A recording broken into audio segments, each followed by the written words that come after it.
Waalaikumsalam Waalaikumsalam. warahmatullahi wabarakatuh. Waalaikumsalam.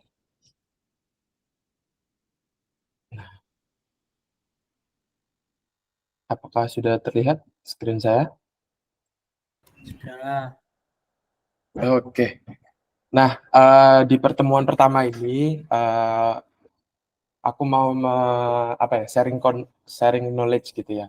Untuk apa sih itu product management, apa itu product manager, sejarahnya seperti apa, tugas dan tanggung jawabnya itu apa saja.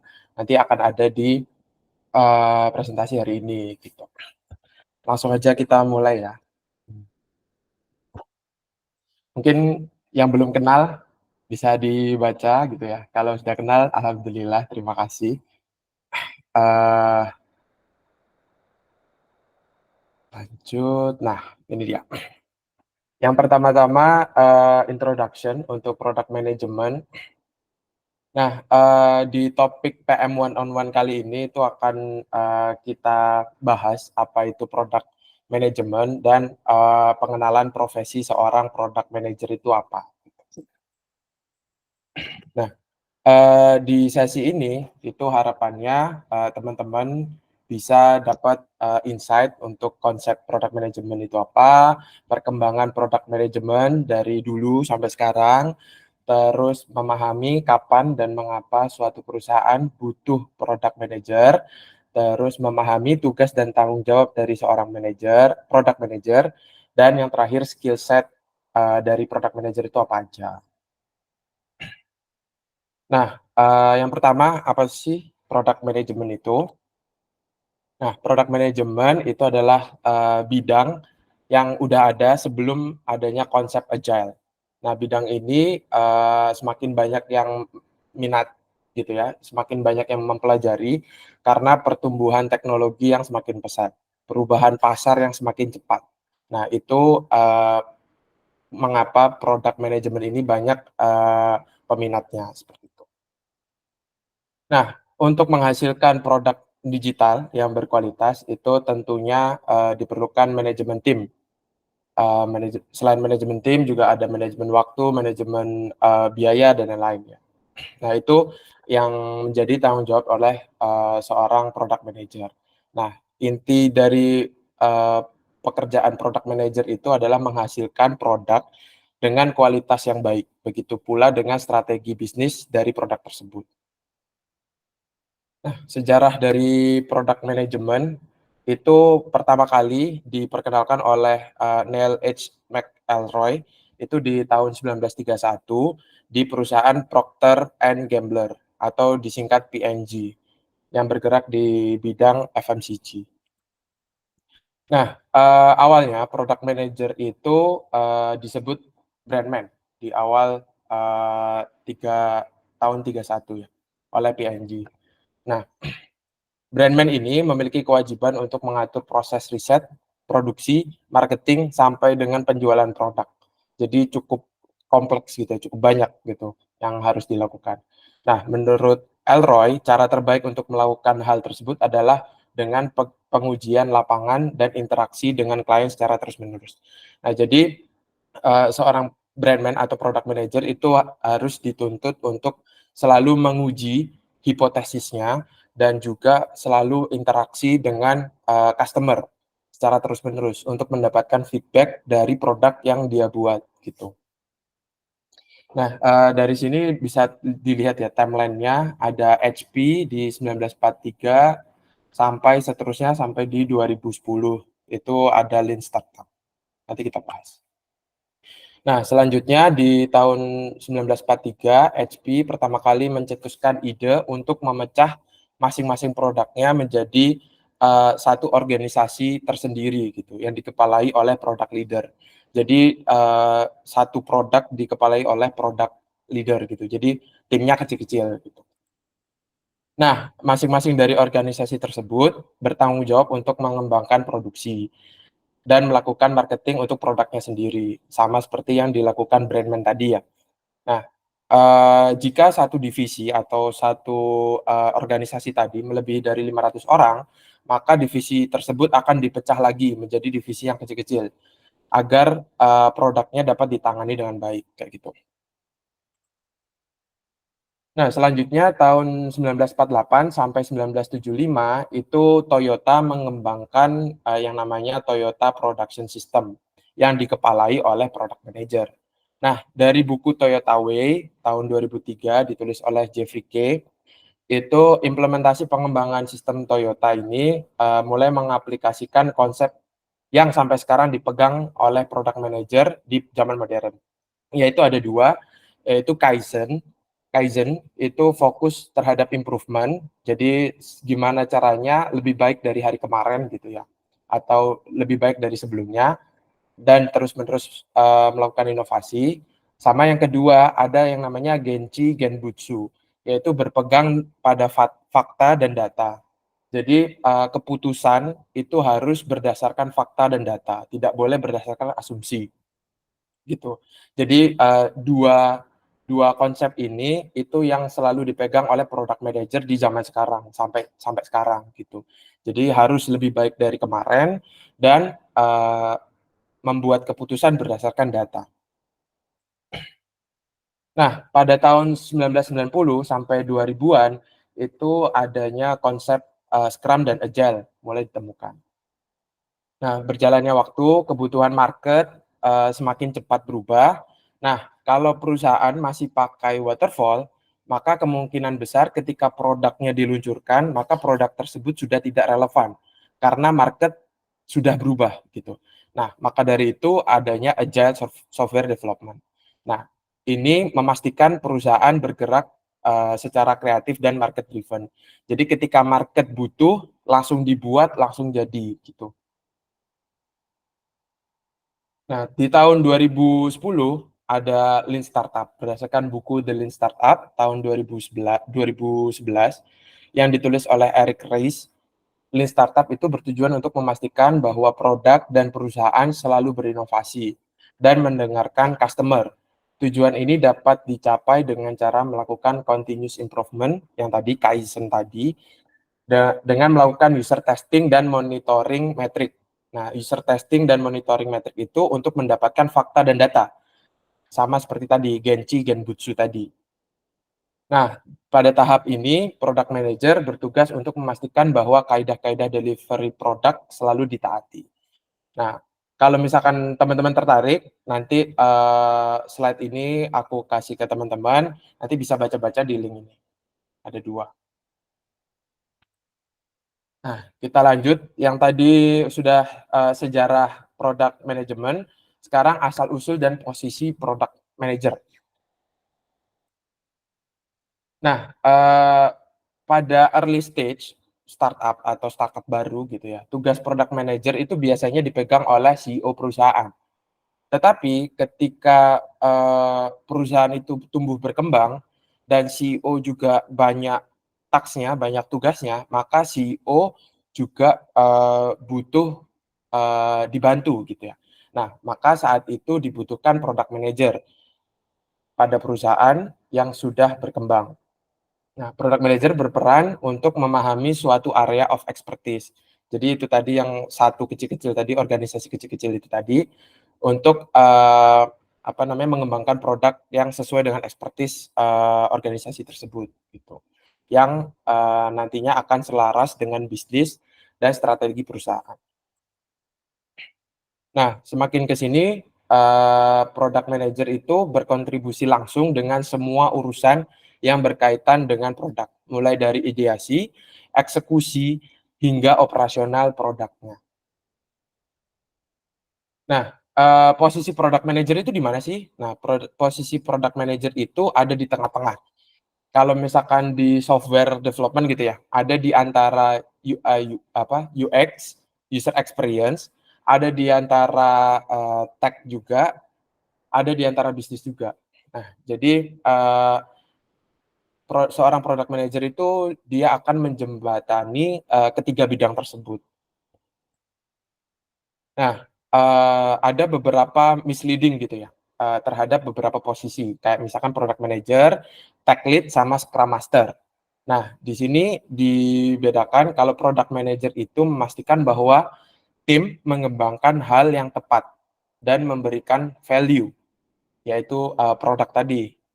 Lalu tech lead itu memastikan bahwa produk dan fitur yang dibuat itu diimplementasi dengan tepat, sesuai dengan standarnya, sesuai dengan, apa namanya, kualitas yang sudah ditentukan oleh tech lead gitu.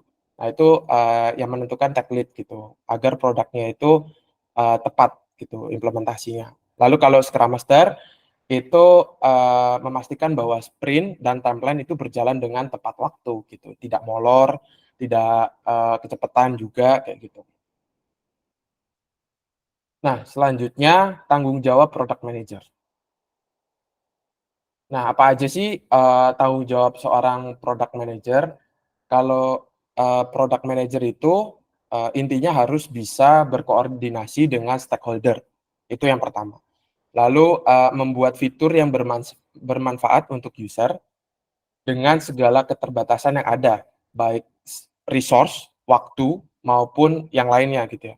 Dari keterbatasan yang ada, gimana caranya membuat fitur yang bermanfaat, untuk user gitu, dan berkomunikasi dengan stakeholder. Itu, kurang lebih tanggung jawabnya seorang product manager gitu ya. Dan juga wajib seorang product manager itu paham seluruh aspek bisnis di perusahaan dia bekerja, seperti itu.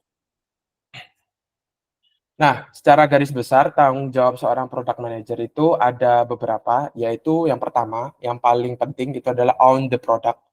Jadi product, manager memiliki tanggung jawab penuh terhadap produk itu. Lalu gathering problem dan mencari pokok permasalahan. Jadi apa sih yang dirasakan oleh user, masalah apa. Nah itu product manager harus tahu. Terus mendefinisikan strategi dan roadmap sebuah produk. Lalu menentukan spesifikasi produk dengan rinci agar bisa diimplementasi tadi dengan baik. Lalu berkolaborasi dengan tim lain seperti engineering, finance, customer service, marketing, dan lain-lain untuk mengembangkan produk. Jadi sebagaimana mungkin product manager itu, mendapat support dari tim lain untuk mengembangkan produk, kayak gitu. Lalu yang terakhir memantau performa produk dan menentukan area yang perlu dibenahi dari produk tersebut, seperti itu. Nah kalau misalkan, nanti mau membaca lebih banyak tentang tanggung jawab product manager, nanti linknya ada di sini, nanti, slide-nya akan saya kasih. Selanjutnya tugas dan peran product manager. Tadi tanggung jawab, sekarang tugas dan peran. Nah, tugas dan peran yang pertama adalah connecting and communicating. Paling penting product manager karena tadi menjembatani ya beberapa tim, yaitu paling penting, connecting dan communicating. Nah, ada meeting secara berkala dengan anggota tim dan stakeholder, entah itu CEO, CTO, ataupun investor, dia harus bisa berkomunikasi dengan baik gitu. Lalu selanjutnya ada komunikasi terus-menerus dengan tim sales untuk memastikan bahwa customer mendapatkan pesan yang sesuai, jelas dan terarah sesuai dengan produk yang, dia buat gitu. Working closely dengan tim development untuk memastikan bahwa proses delivery produk berjalan dengan lancar. Lalu yang terakhir, meeting secara berkala dengan tim marketing, follow up campaign yang sedang berjalan, mendiskusikan strategi produk, marketing produk, seperti itu. Lalu tugas dan peran yang kedua adalah analisa dan pembelajaran. Nah, seperti yang tadi Toyota, Way tadi, ada Genchi Genbutsu. Nah, di sini seorang product manager harus menganalisa dan, melakukan pembelajaran untuk mendapatkan fakta dan data. Nah, jadi ada bisa review penjualan produk, marketing campaign, dan revenue, semuanya dianalisa, apakah sudah sesuai, apakah optimal atau enggak, lalu review KPI atau OKR produk, lalu selanjutnya kompetitor analis dan market research. Jadi kita lihat produk, kompetitor itu seperti apa, dia, baru launching apa, kita lihat, kita kita amati gitu, apakah itu works enggak di pasar, seperti itu. Terus analisa penggunaan produk, jadi user menggunakan produk kita itu seperti apa, kita kita analisa apakah user itu nyaman atau enggak, menggunakan produk kita, seperti itu. Lalu review metrik-metrik dari fitur yang ada di produk bersangkutan. Jadi nanti seorang product manager ketika me-launch produk itu harus bikin metrik-metrik ya, pengukuran-pengukuran suksesnya produk tersebut. Nah, dari metrik-metrik yang udah dibuat, nanti ketika produk udah ada di pasar, digunakan oleh user, maka metrik-metrik itu dinilai gitu. Apakah produk ini sukses apa enggak sesuai dengan metrik yang udah dibuat. Selanjutnya, yang ketiga adalah pengarah, pembuat keputusan, dan dokumentasi. Nah, jadi product manager itu harus mengarahkan strategi ke arah yang selaras dengan kebutuhan customer, kepentingan bisnis, dan internal produk dan internal. Nah, product manager juga harus memutuskan keputusan akhir. Jadi kalau misalkan meeting nggak berakhir nggak ada ujungnya, nggak berakhir gitu ya, nggak ada kesimpulannya, product manager itu harus yang memutuskan gitu. Seperti apa diskusi itu akan berakhir dan kesimpulannya apa gitu. Nah, itu dari tugas dan peran yang ketiga. Nah, ini ada selalu membuat summary dari semua meeting, ada MOM-nya, menuliskan permasalahan dan hipotesis kepada stakeholder terkait.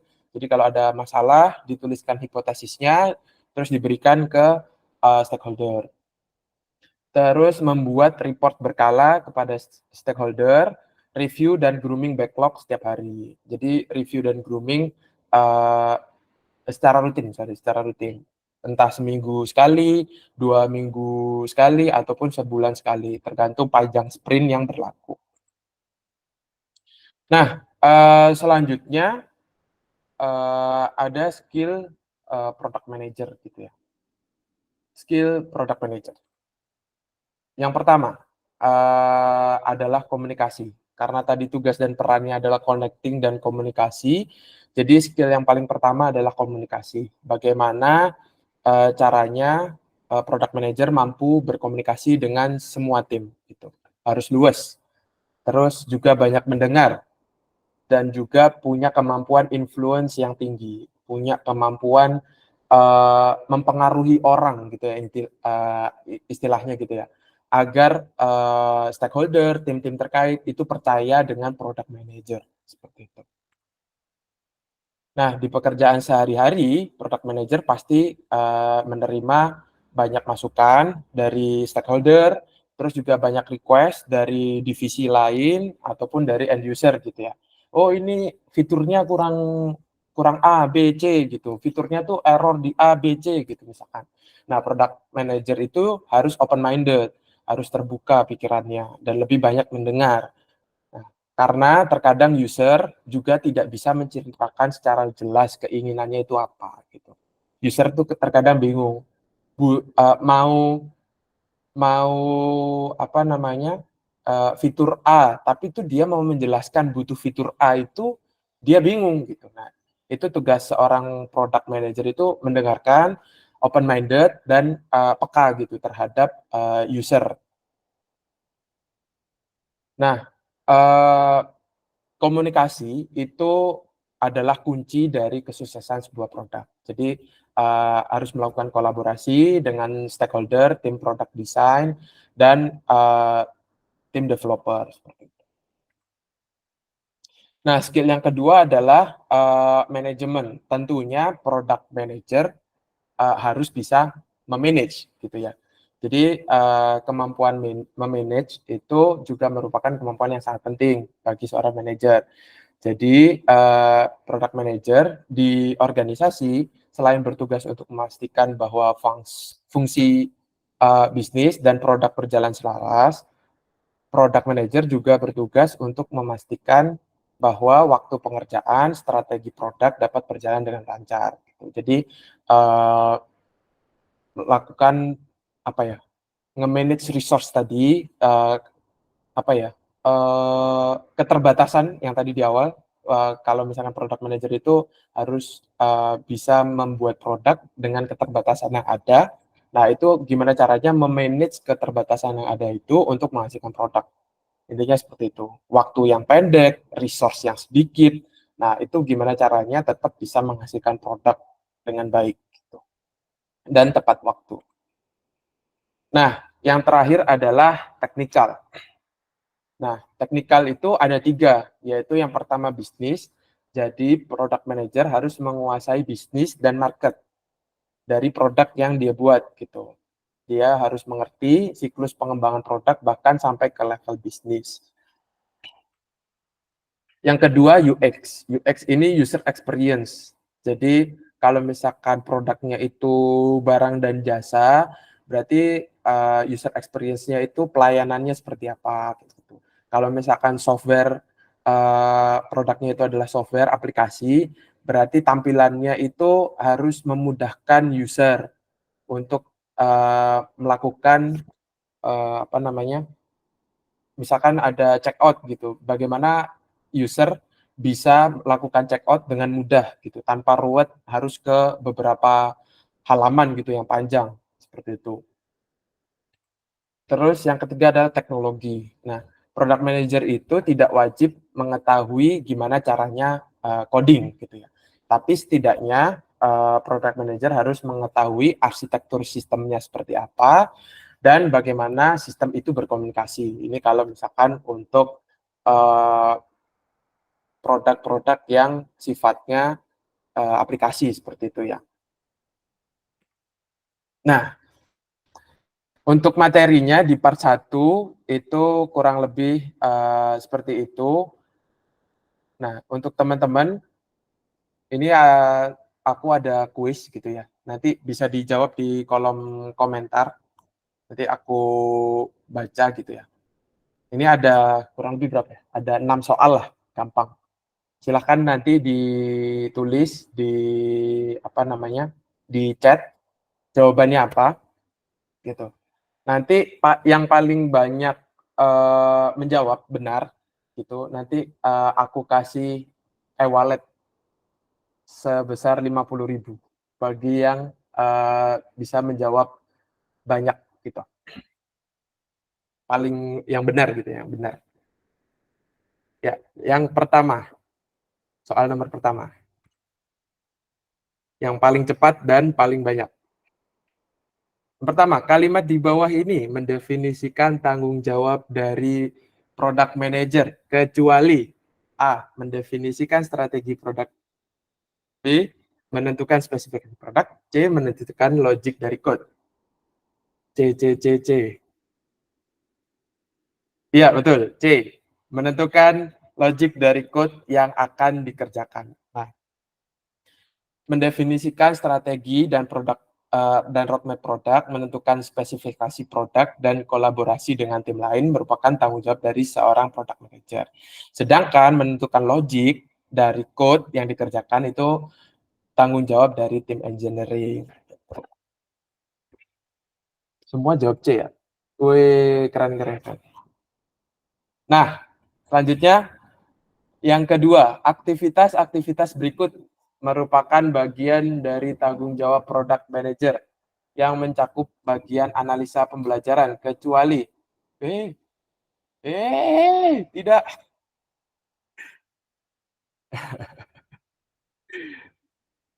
aku lagi lihat ini. Oke. Jawabannya A. Tadi siapa tuh jawab A duluan tuh? Rizky Jalang. Weh, keren keren. Nah, melakukan dokumentasi dari meeting-meeting terkait. Nah, melakukan review produk, KPI dan metrik lain serta analisa kompetitor merupakan tanggung jawab seorang product manager pada skop analisa. Nah, untuk dokumentasi dan meeting-meeting dari meeting-meeting terkait itu skop product manager di bidang pengarahan, pembuat keputusan dan dokumentasi seperti itu. Nah, selanjutnya nomor 3, silakan dijawab.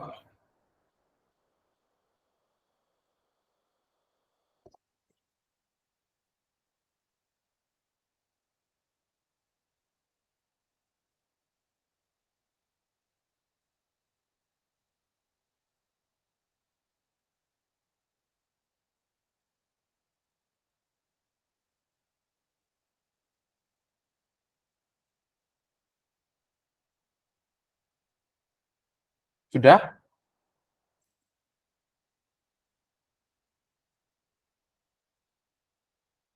Kita lihat jawabannya,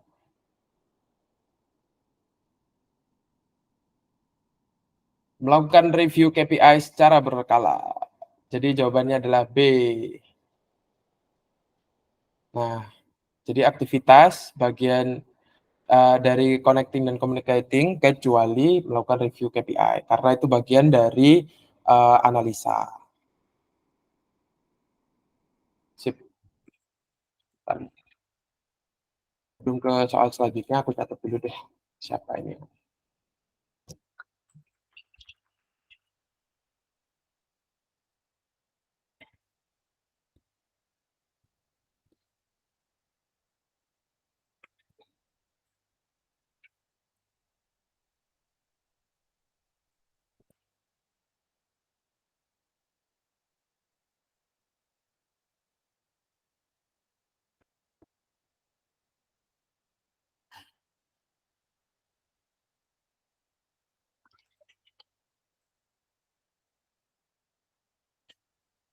Oke, lanjut nomor 4, silakan dijawab.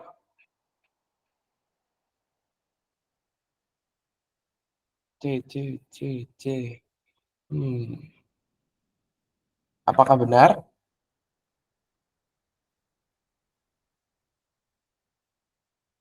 Kecuali ya, kecuali pengarah, pembuat keputusan, dan dokumentasi.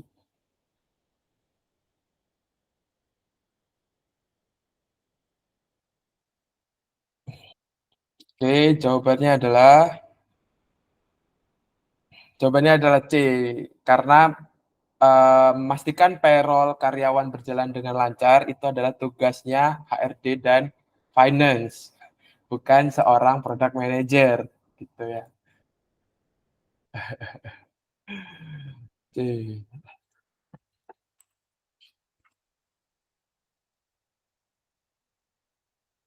Oke, lanjut. Soal nomor 5. Nah, ini matching, yang mana nih yang match gitu. Diurutkan dari ketiga pilihan di samping, kombinasi mana yang, sesuai?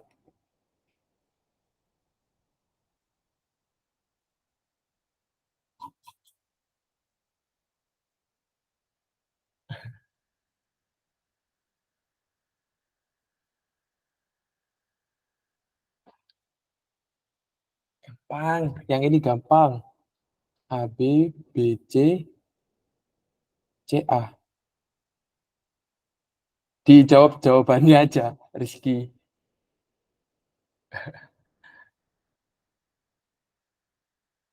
C. Oke.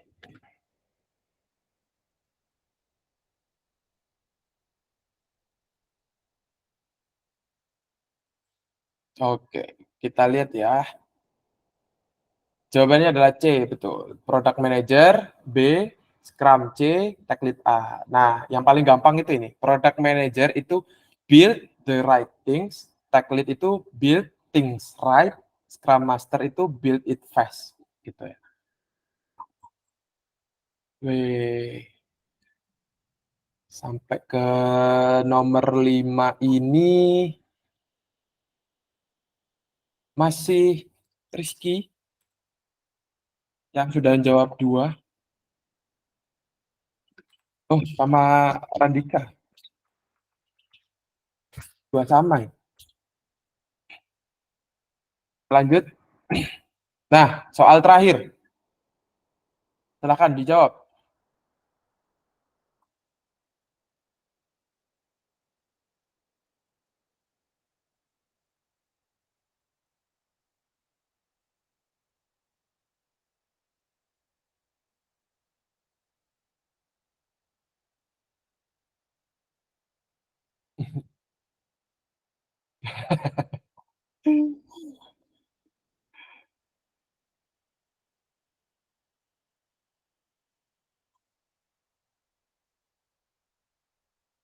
B, B, B, B, B. Terlateran. Oke, kita lihat. Sudah?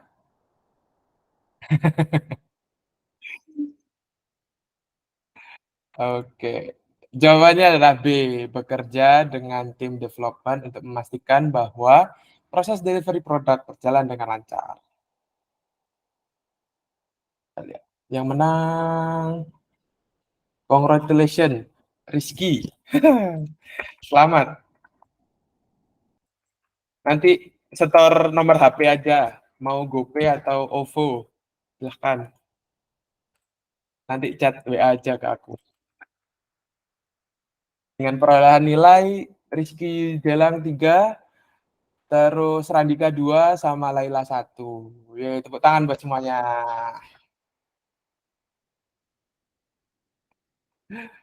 Oke.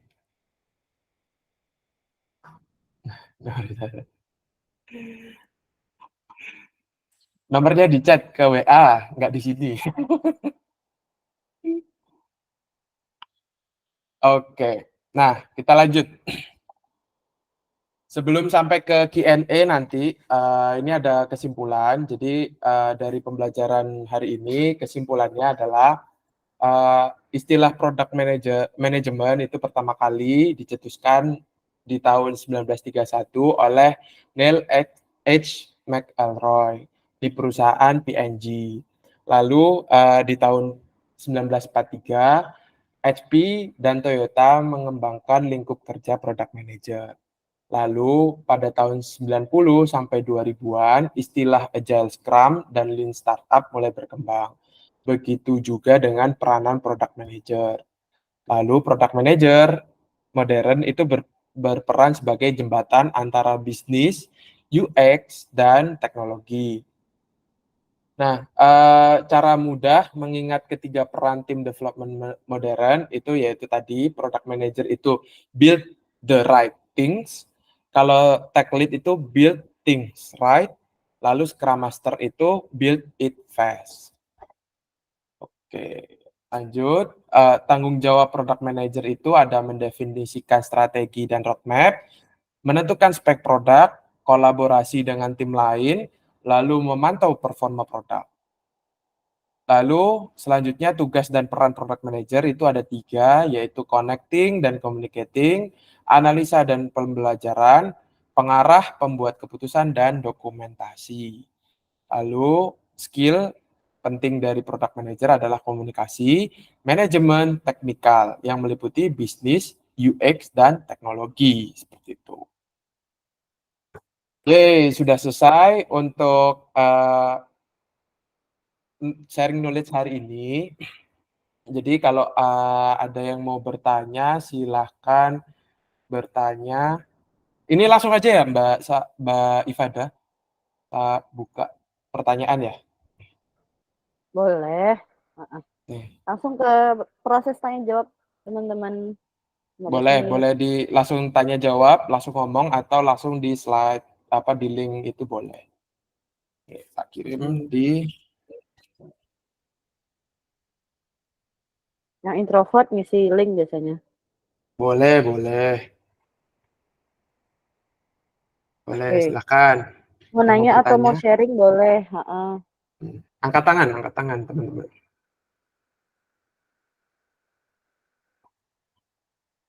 Silakan.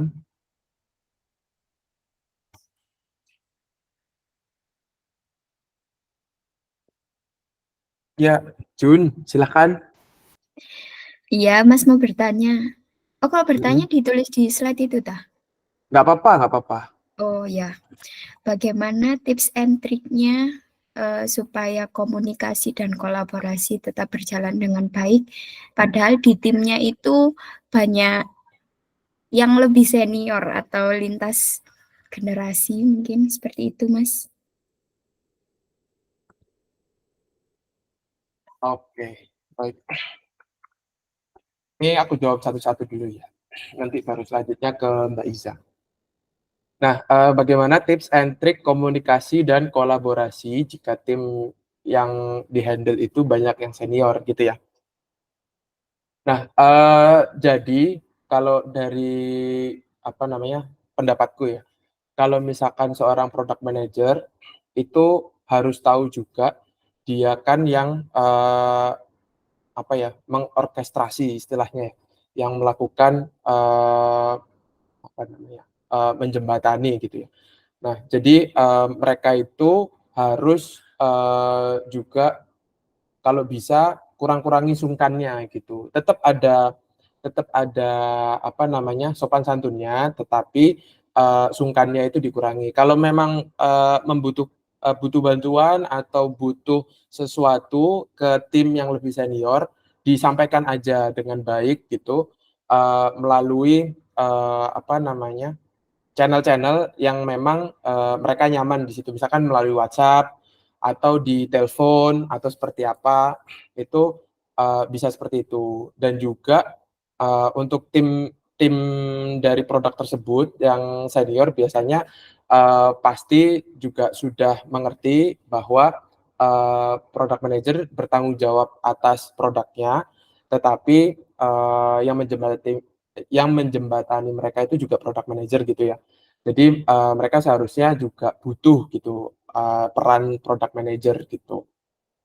Seperti itu. Apakah menjawab, Jun?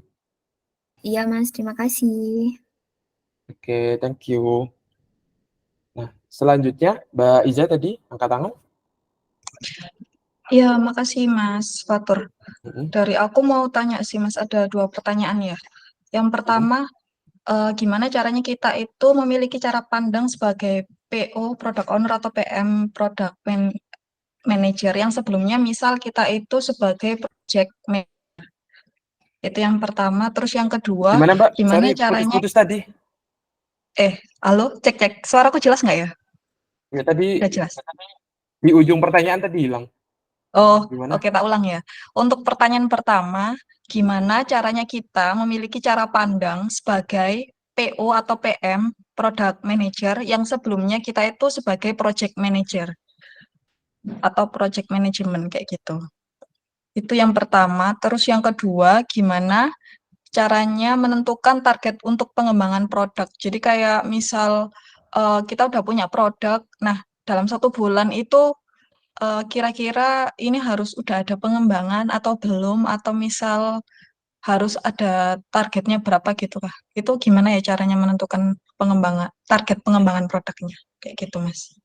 Jelas nggak ya? Oke. Ya.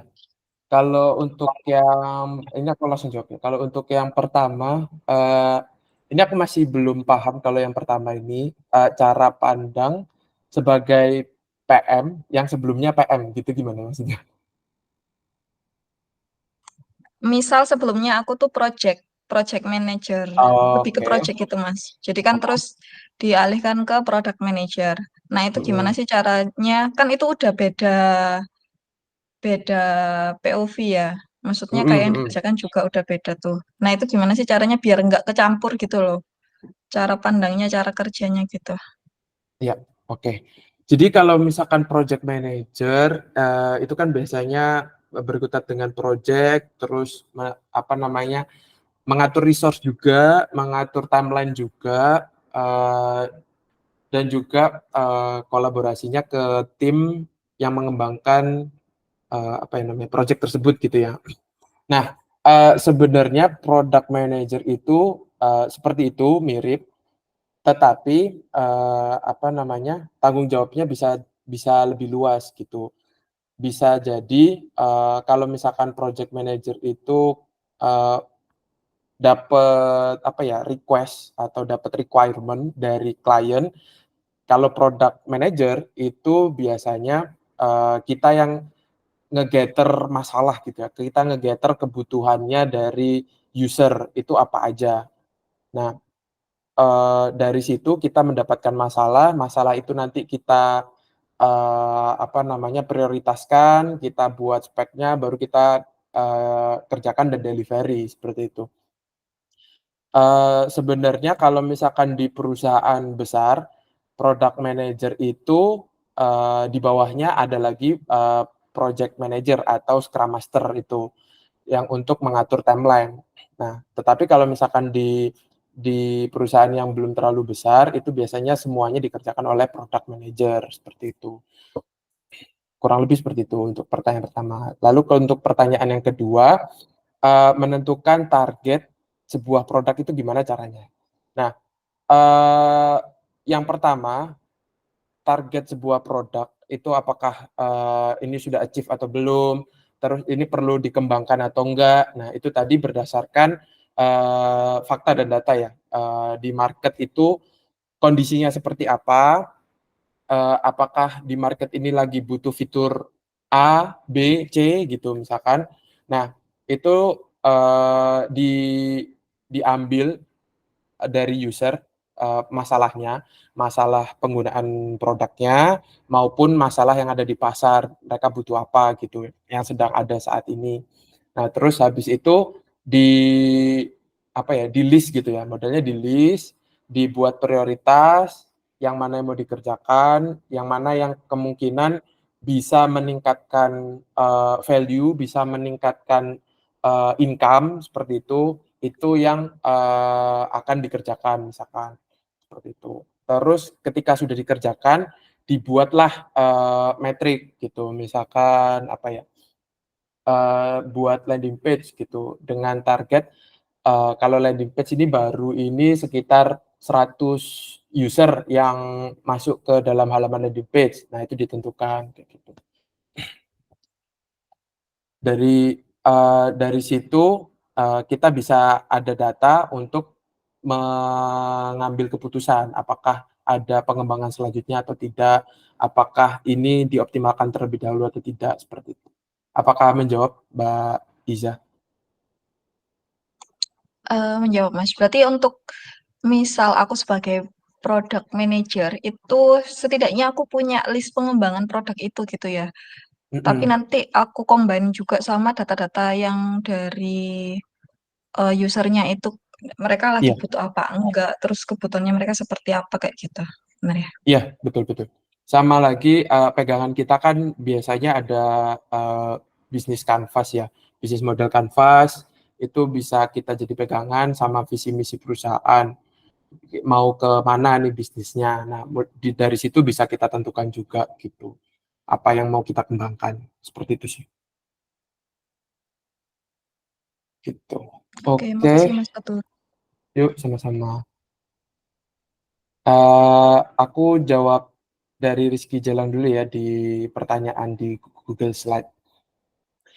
Ini pertanyaannya, bagaimana Anda mengidentifikasi dan mengevaluasi tren industri, perubahan pasar, dan kebutuhan pelanggan yang mungkin mempengaruhi roadmap dan strategi produk Anda. Nah, selanjutan serta langkah-langkah yang akan diambil untuk mengadaptasi produk Anda. Nah, jadi nanti di sesi-sesi selanjutnya bakalan ada gimana kita nge-gather masalah, nge-gather apa yang ada di pasar gitu ya. Terus habis itu dari situ kita menentukan planning mau ngapain. Setelah itu ada kita pitching ke stakeholder karena kan kalau misalkan ada investor, kita perlu persetujuan investor mau mengembangkan produk seperti ini yang merubah roadmap dan strategi gitu kan. Kita sajikan data-datanya seperti itu. Terkadang juga bukan cuma perubahan pasar, kebutuhan pelanggan yang mempengaruhi roadmap dan strategi ya, tetapi juga biasanya fitur-fitur titipan biasanya dari stakeholder gitu, entah dari CEO, CTO, dari investor, itu ada fitur-fitur titipan. Nah, itu bagaimana kita nanti bernegosiasi dengan stakeholder seperti itu. Kita sajikan datanya kalau misalkan dibuat fitur ini itu impact-nya apa, effort-nya berapa banyak, apakah itu nanti dengan effort yang dikeluarkan itu bisa mempengaruhi sales gitu atau bisa mempengaruhi banyaknya user yang pakai gitu. Itu kita kasih datanya gitu. Ataupun hipotesis-hipotesisnya seperti itu. Dari sini apakah terjawab? Oke, siap. Terima kasih. Oke, lanjut ke Mbak Laila. Iya, mau tanya Mas Batur untuk ini mungkin saya tanya based on pengalaman dari Mas Batur ya. Jadi kalau misal kan seorang product manager itu harus tahu segalanya, artinya kayak tahu pasar, tahu produk, tahu bisnis dan lain-lain. Nah, tapi kan seorang product manager seharusnya kan juga tidak harus bekerja sendiri seperti itu. Nah, Betul, kalau case-nya misal dari saya itu cuman memiliki tim tech sama tim tech aja sih, tim tech aja. Nah, selebihnya kayak UX, bisnis, dan segala macamnya itu benar-benar dihandle full dari PO atau PM. PO ya, PO atau PM.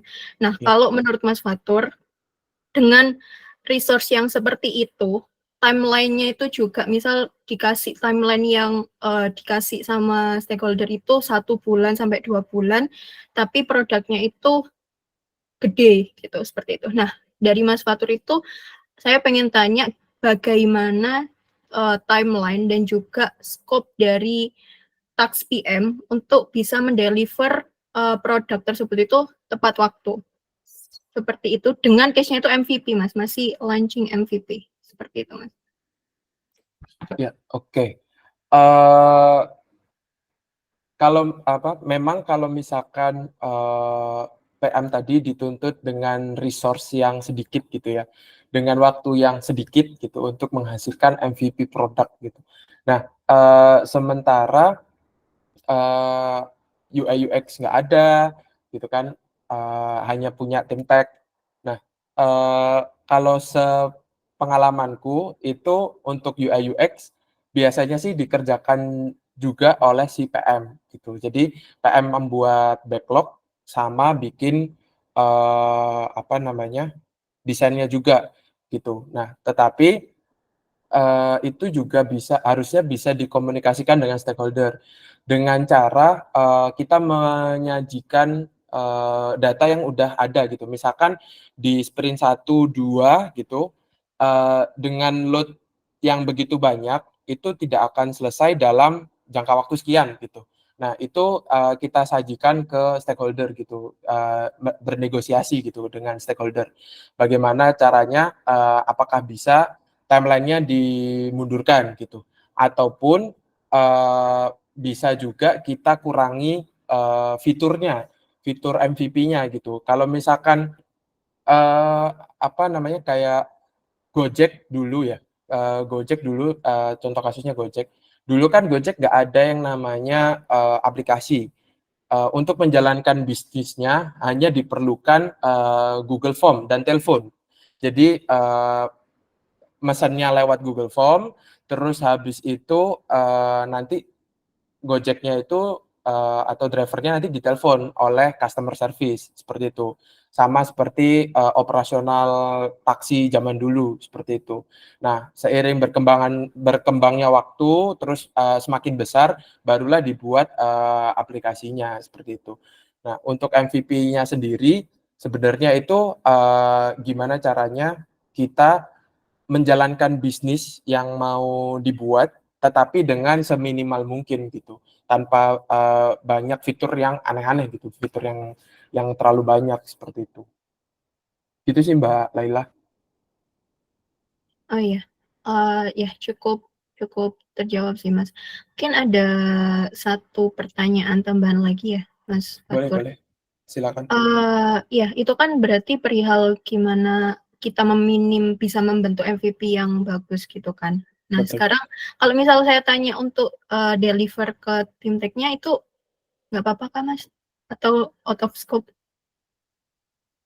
Apa nih yang di-deliver? Yang kayak gini sih, misal dari kita kan terbatas, kita harus ngerjain UX, harus ngerjain Betul. bisnisnya, analisnya, dan lain-lain. Nah, Betul. gimana cara paralel gitu buat deliver ke tim tech? Kayak kita kan harus ada 2 pekerjaan nih, untuk deliver ke tim tech dan juga untuk mengatur flow dan juga desainnya dan segala macamnya kan. Itu kan juga harus kita kerjakan. Nah, itu gimana Mas buat mecah itu? Gimana timeline yang dari Mas Fatur lakukan gitu untuk supaya tetap ke deliver ke tim tech tapi di sisi lain untuk desain dan lain-lainnya itu udah ready gitu. Oke. Jadi maksudnya spek yang akan dikerjakan oleh tim itu udah mencakup semua gitu ya, udah ada desainnya, udah ada backlog-nya dan lain-lain gitu ya Mbak? Iya Mas, supaya kita bisa lebih ke gimana caranya paralel gitu kerjanya. Ya, seperti itu. Oke. Kalau aku biasanya dulu itu mengerjakan desain dan spek itu 1 minggu sebelum atau 1 sprint sebelum task itu akan dikerjakan oleh tim gitu ya. Jadi kalau misalkan 1 sprint 2 minggu itu tim sedang mengerjakan halaman login misalkan. Nah, nanti di minggu atau di sprint depan itu akan mengerjakan dashboard gitu ya. Nah, di sprint pertama ini aku ngerjain dashboard sama backlog untuk di sprint selanjutnya, seperti itu sih. Oke. Berarti memang paralel ketika dari tech itu sedang sprint, sedang develop sprint-nya, terus dari kita itu prepare untuk backlog di sprint selanjutnya gitu ya Mas ya? Betul. Oh. Aku biasanya gitu. Oke. Oke, noted. Ya, makasih Mas Fatur udah cukup terjawab sih. Ya, sama-sama. Ada pertanyaan lagi?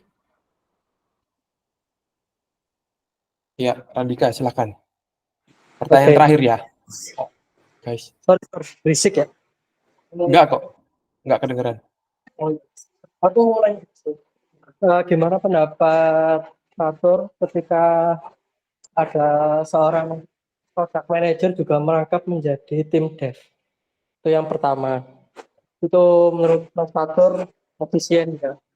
Itu yang pertama. Yang kedua, kapan seorang product manager mendeklarasikan atau menentukan kalau produk ini sudah waktunya tutup atau Udah apa? Sorry. waktunya tutup Oh, atau harus waktunya kok. ditutup produknya gitu. Oke, baik. Nah, yang pertama, kalau misalkan double job ya, misalkan double job desk. Nah, sebenarnya sih kurang optimal ya, karena bakalan ada hal-hal yang akan dikorbankan seperti misalkan kurang optimalnya research atau kompetitor analisis ataupun market research seperti itu bakalan akan ada dikorbankan gitu.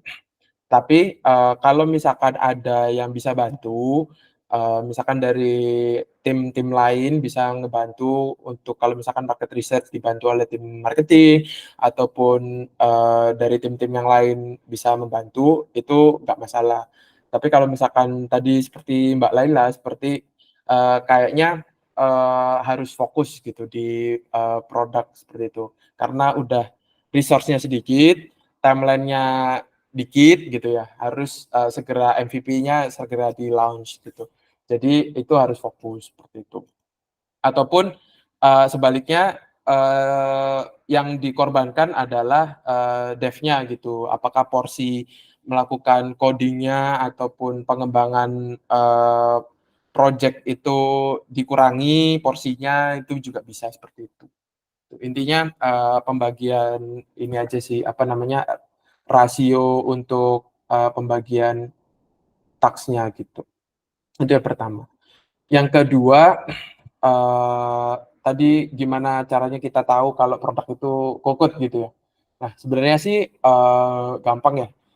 Ketika kita launch produk, itu kan ada metrik-metrik yang kita buat. Nah, itu nanti ada di materi-materi selanjutnya. Untuk pembuatan metrik ada beberapa metrik.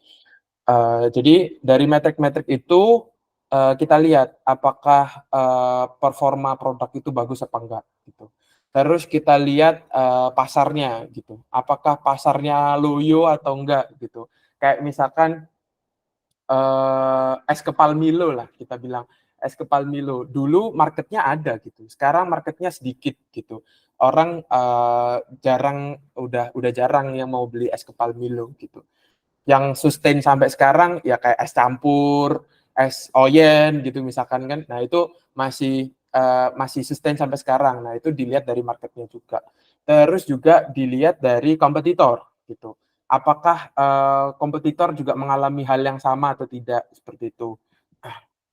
Kalau misalkan kompetitornya udah ada di high level gitu, misalkan kayak Tokopedia, Shopee gitu kan.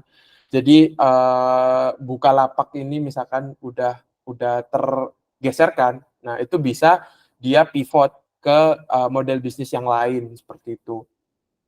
Kurang lebih kayak gitu sih, Randika. Oke, terima kasih Fatur. Oke. Oke, cukup ya untuk pertanyaannya. Terima kasih teman-teman, saya kembalikan ke Mbak Ifada. Oh ini, Jun, gimana Maaf Jun? kepencet. Maaf. Oh oke, oke. Terima kasih. Kita kembalikan ke Mbak Ifada. Oke. Terima kasih buat Fatur buat materi yang pertama ini ya, Product Management One-on-One Part 1, dan cukup Ya. menarik banyak perhatian teman-teman yang lain juga ya dari interaksinya gitu. Ya, yang pasti nanti boleh spill sedikit terkait yang part 2 nanti akan bahas apa Dek di hari Jumat? Ini Kurang lebihnya. kurang lebihnya peran product manager di perusahaan. Gitu. Oke, ya. Jadi lebih spesifik lagi ya teman-teman. Kalau tadi kan ada history dan semacamnya, spesifik dari Jumat. Oke. Mungkin seperti itu dulu kita cukupkan hari ini. Alhamdulillah sudah selesai tepat waktu ya. Tadi kita mulai 10.05, selesai juga 11.05. Insyaallah. Ya, tadi kita buka dengan doa, kita tutup juga dengan doa. Mungkin aku matikan recordnya ya. Nggak penting omongan closing.